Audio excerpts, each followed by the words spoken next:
आप सभी का एक बार फिर स्वागत है द इंकलाब टाइम्स में और मैं हूं आपके साथ फरहान।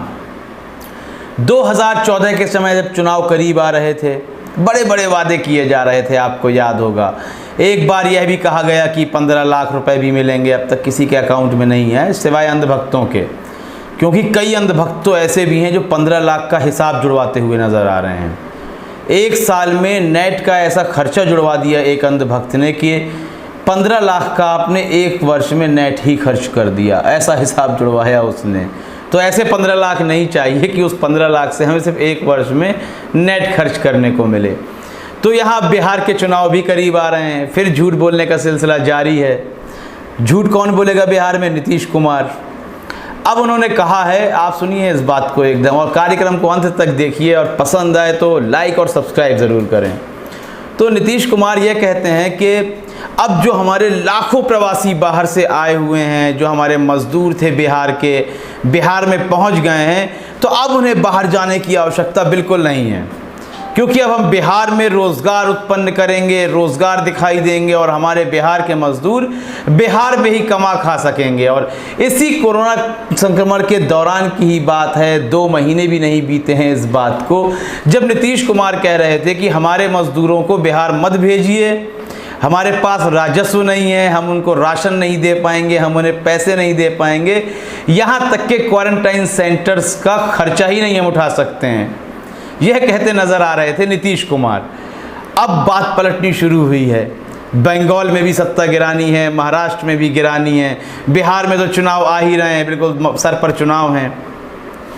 तब नीतीश कुमार कह रहे हैं कि हम रोज़गार देंगे। फिर वही रोज़गार वाला जुमला है। समझिए, कोरोना संक्रमण के वक्त रोज़गार गया है, इसमें किसी की गलती नहीं है। लॉकडाउन लगाना था, लगा दिया, ठीक है, उससे कोई फ़ायदा हुआ नहीं हुआ, ये बात की बातें हैं। लेकिन लॉकडाउन लगाया जाना था, रोज़गार जाना था, वह चला गया। लेकिन आप कोरोना से पीछे जाइए, 40 से 45 साल की सबसे बड़ी बेरोज़गारी का सामना कर रहा था हिंदुस्तान।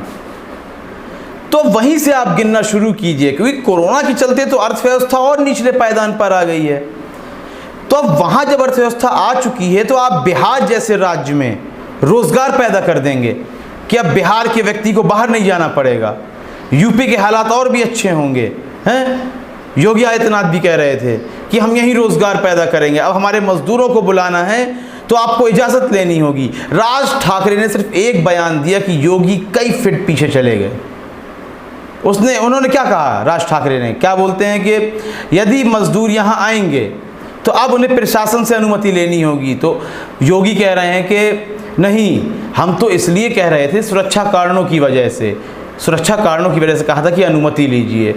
और इससे पहले योगी आदित्यनाथ ने भी कहा था कि प्रवासियों के लिए अब हम उत्तर प्रदेश में इतना रोज़गार उत्पन्न कर देंगे कि उन्हें बाहर जाने की आवश्यकता ही नहीं है। और यकीन मानिए, आज़ादी से लेकर अब तक इसी बात की जंग है कि हर राज्य में इतना रोज़गार हो कि वहाँ के जो मज़दूर तबके के लोग हैं, निम्न वर्ग के लोग हैं, वह वहीं कार्य कर पाएँ।